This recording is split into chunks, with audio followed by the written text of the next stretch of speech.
You found this because you're in the middle of a spiritual awakening. You are waking up ahead of the collective, and it's tough. You feel like everything is shifting, because it is. We're shifting collectively to a new level of consciousness, and therefore a new reality. The old world and all its systems are dissolving, and so is our sense of who we are. You're not broken, you're not lost, you're not insane. You're just between selves. As the Council of Light explains, you have started to awaken to the truth of your multidimensional nature, but your consciousness is very divided between the old self that you thought you were and the new self. You are between selves, and that is much harder than anything you have ever known. You're exactly where you're meant to be. You're remembering the truth, why you came back to Earth, but you will keep getting sucked back into the illusion until you learn how to liberate yourself. Many of us are now seeing beyond the veil, seeing the darkness of the matrix programming, and it's overwhelming. You are a divine, multi-dimensional light being, a soul in Earth School again. I get it. I live this. I was once a lawyer and then spent years in multiple careers unknowingly preparing for this path as a teacher and guide. For over a decade, I've been channeling the Council of Light and supporting people on this very journey. Now I walk between worlds, navigating the higher dimensions while still trying to manage my 3D life. My spiritual journey got more and more intense as I began to experience being in my light body, meeting my I Am presence. And then, in January 2023, I experienced 3 weeks of Christ consciousness, bliss, divine union, and the ability to slip in and out of the 5th dimension. And then came the crash, a 2-year-long dark night of the soul. Every childhood wound, every karmic pattern, every self-limiting belief surfaced, and I was brought to my knees. The ministry of eternal light is my mission, assigned to me by the Council of Light, to support awakening souls in shedding the programmed self and embodying our true frequency as multidimensional beings. They've asked me to share their messages and all the tools they've given me alongside my very human and messy ascension process. And that's what I do in this podcast. I'm not here to preach at you. I have battled addiction.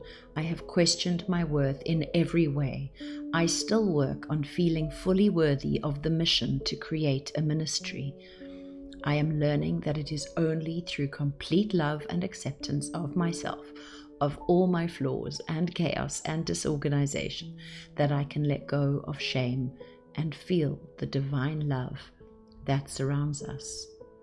I'm creating this podcast not for validation or approval, but because this is what brings me the greatest joy, serving the light of God as an ascension guide, helping humans remember our divinity together. If this podcast speaks to you, if something in you exhales when you hear these words, know that this is just the beginning. The ministry offers self-study audio programs filled with transmissions from the Council of Light, created to help you shift out of the suffering of ego consciousness and into the truth of who you are. Visit the ministryofeternallight.com to explore. The Ministry of Eternal Light is for the ones who said, I'll awaken in a body. I'll remember inside the illusion. Everything I offer is created to support us as we do exactly this. Hi, in this episode I'm sharing with you a download that I got probably about a week or 2 ago. Quite often late at night I talk to my guides and then they show me a whole lot of things, and so there are various forms of channeling. One is when I'm hearing the words which I then write down. Another is when the entire thought form is given to me and then I have to unpack it because it's like the whole thing is given in a parcel. And sometimes I'm just shown things and then I explain what I'm seeing.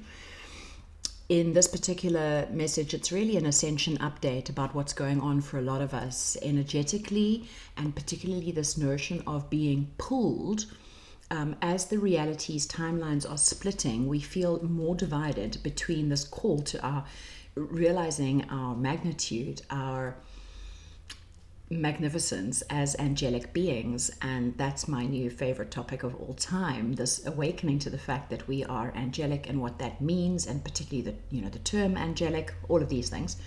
And then on the other hand, in order to do that amount of expansion requires us to shed more of the density of the programmed egoic self. All of those, that literally, it's like darkness in your field. It's your shadow self. It is everything that is keeping you from being pure light. All of the illusions you're still in. So there's this massive kind of feeling of being pulled like chewing gum. And a lot of people are feeling that they're bouncing back more than they were before. Like now it's become more marked. So moments of profound divinity, gratitude, grace, bliss, and then moments of like, oh my God, I just don't want to be here another moment. So take what you want from this. The pieces that are meant for you will land.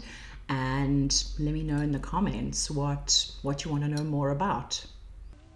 I was just shown a whole lot of things that I need to capture. But when it happens in this way, it's often very difficult to go back into the vision.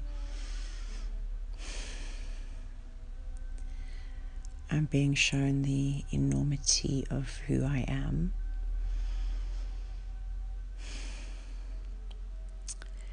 And this is what we are being shown now in Ascension. That when you realize we're angelic,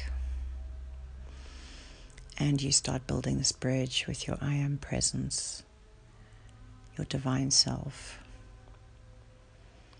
you start to have glimpses of that self. And what I was shown now was a full sudden merger of myself into my higher self. And suddenly my energy field grew enormously. And I could sense how energetically disturbing,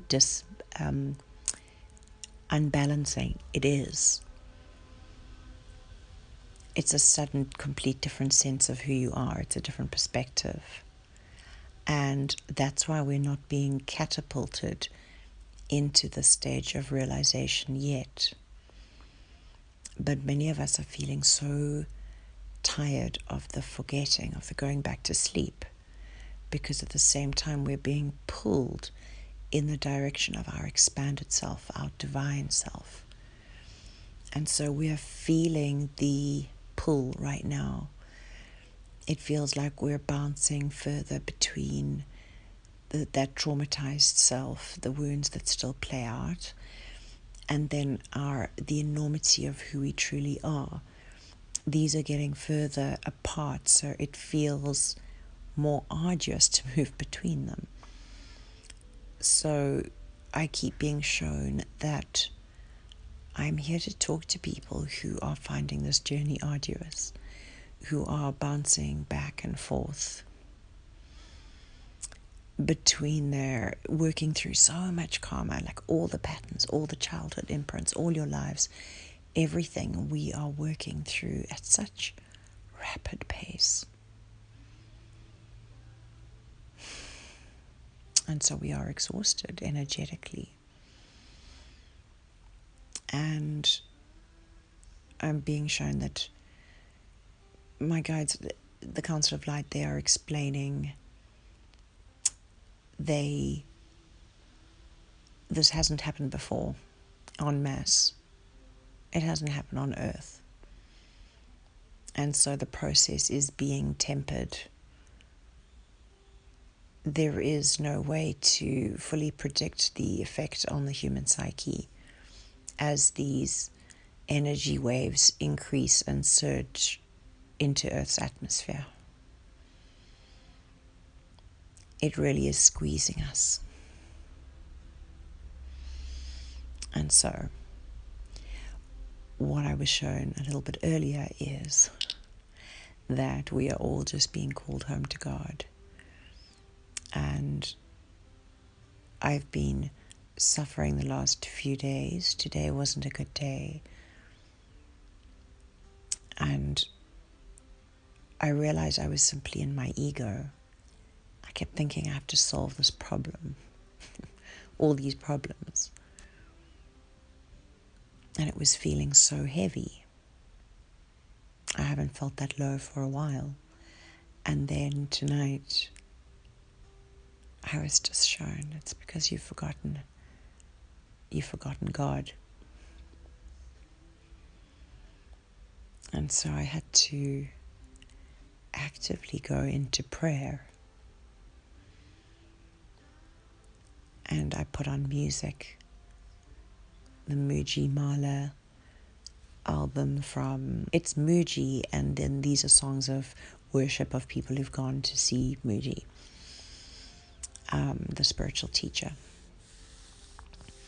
So these beautiful songs of devotion just brought me back home, listening to these words and remembering the truth of who I am. And I was just reminded and shown that we keep looking for everything outside of us, but it's only God that we're looking for. As long as we stay in this ego human mind, we're just playing this character, and we're just going to keep replaying all of these wounds, and we'll see the world as a problem because the ego is programmed to see problems. That's how it operates. And it's been so programmed. And so if we want to see a divine world now, we have to take our minds back to God. Literally to just let this love light stream through us. And everything will change. It's about accepting, yes, I will be a channel for God. And when you start to feel that light flood in, when you have your first experience of feeling it physically in your body, it changes you. That's the illumination, the Holy Spirit. And I had this experience which has utterly changed my life, my outlook, my everything. And yet I haven't been able to get enough perspective, not enough time had passed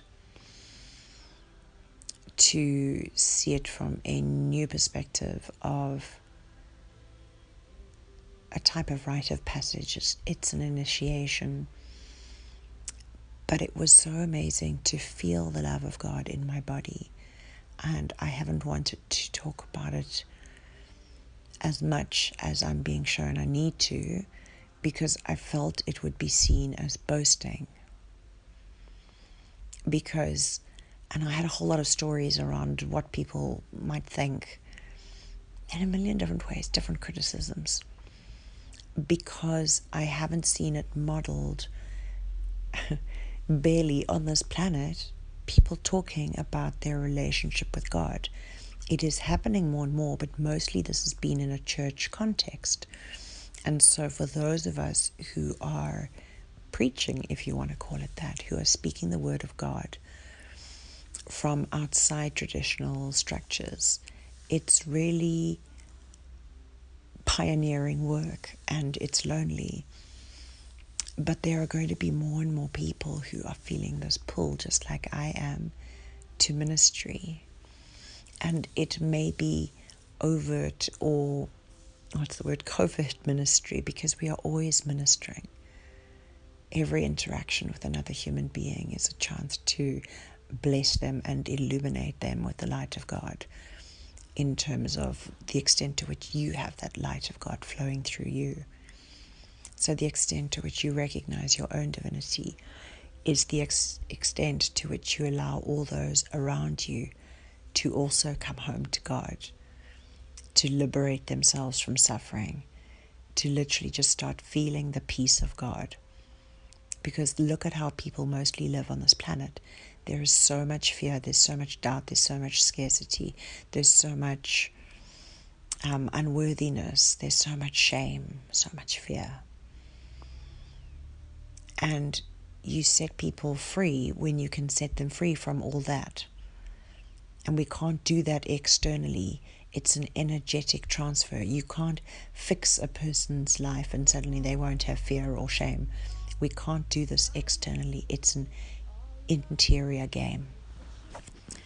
It is an interior game. So we liberate others by liberating ourselves. And that means seeing the truth of who we are and bringing the love of God back into your heart. Letting it flood you with full worthiness, full perfection.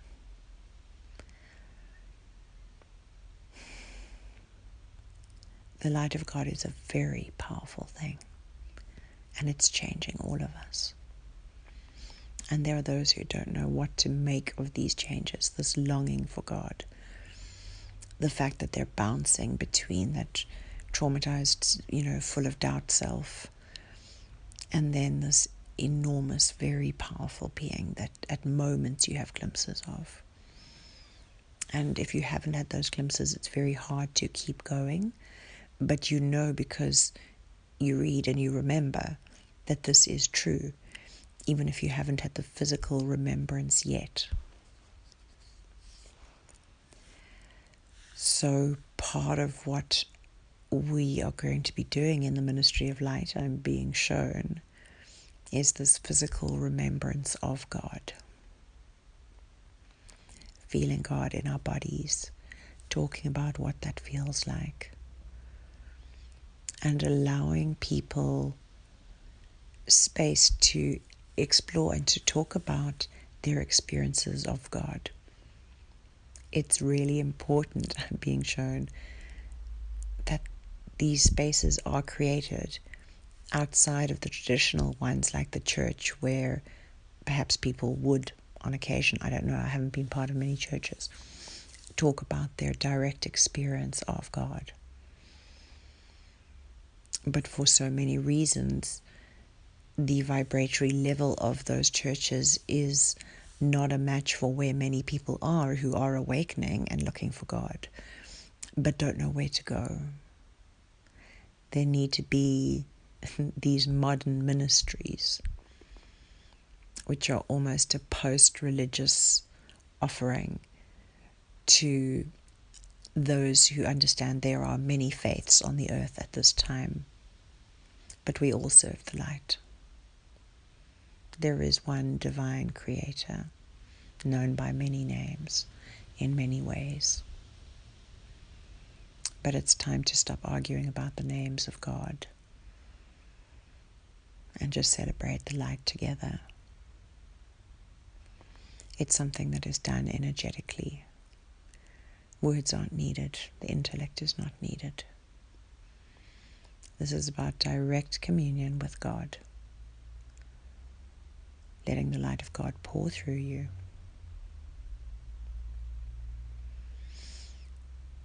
And how you start to move in the world when you have this love pouring through you is different. It can be felt.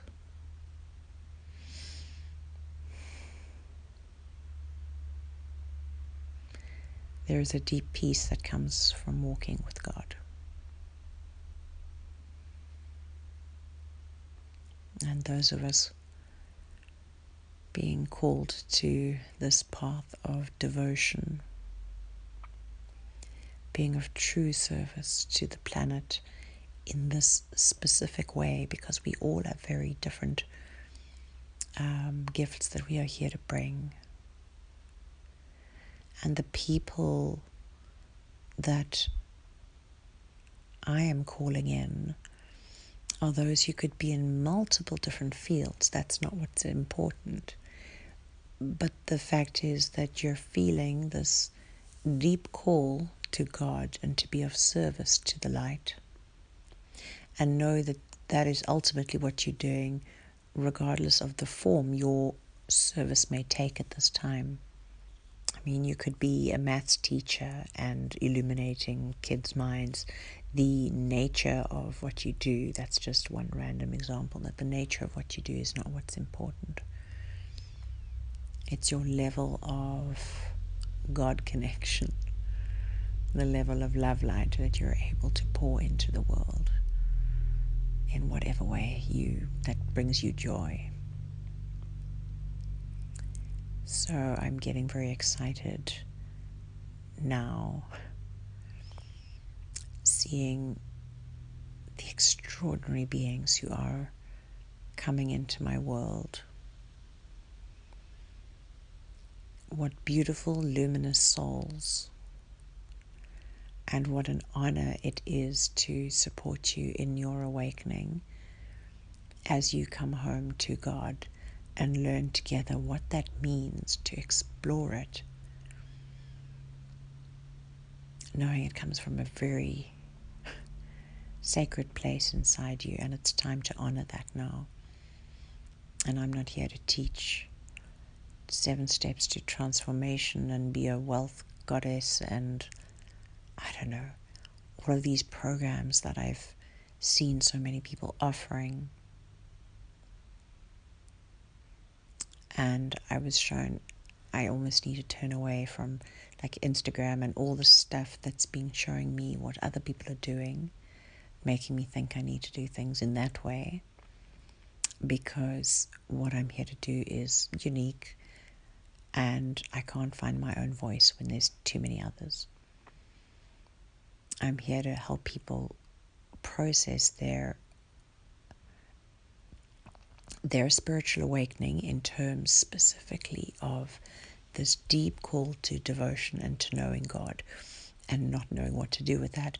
And some of you will have had deep experiences physically of Christ consciousness, of the light flowing into your body, of sensing your energy field become massive as you have a moment of merger with your higher self. Having these experiences and yet all the time also falling back into this, wounded, fearful self. All of the multiple selves and not being able to make sense of it. That's what we're here to talk about together, to make sense of it together. It's a hell of a journey, waking up in this way. Remembering that you're divine on a planet that's been enslaved. We've forgotten who we are. Immense, divine, very powerful beings. And we are waking up and we are remembering. But the programming, the frequencies are very intense. Very easy to get caught in fear and shame. Caught back in the illusion that you have problems, instead of this other path that is being shown to some of us, that is the right path for some of us, which is come home to God. Just allow yourself to be a channel for the love of God on this planet. Honor what is calling inside you. Even though this devotional urge may take you by surprise, as it has done me, it is very beautiful to honor it. And it will make sense as you allow the calling to be expressed. It's like having a yearning for something and then allowing yourself to have some of that something. Then you will start to understand how extraordinary it is to feel the love of God and why we're doing this. And just what I'm being shown energetically is it will lift you from this very dense energy that's also present on the planet at this time. So it gives you a renewed boost in your ascension process if it's feeling very heavy, because there's all the stuff to work through. There can be moments of such peace when you can rise above for a moment, let go, let go, let go. So we have our work cut out for us, and I'm just excited that so much more has become clear this evening. about how I am to serve, and the extraordinary, beautiful light workers who, just like me, are feeling this call to devotion, here to serve the light and the liberation of this planet. It's amazing. It's so exciting. And there are not that many of us, although there are millions. So let's find each other. And the next message will be one in which I share about the importance of classwork spiritually. But that's all for this very long message for this evening.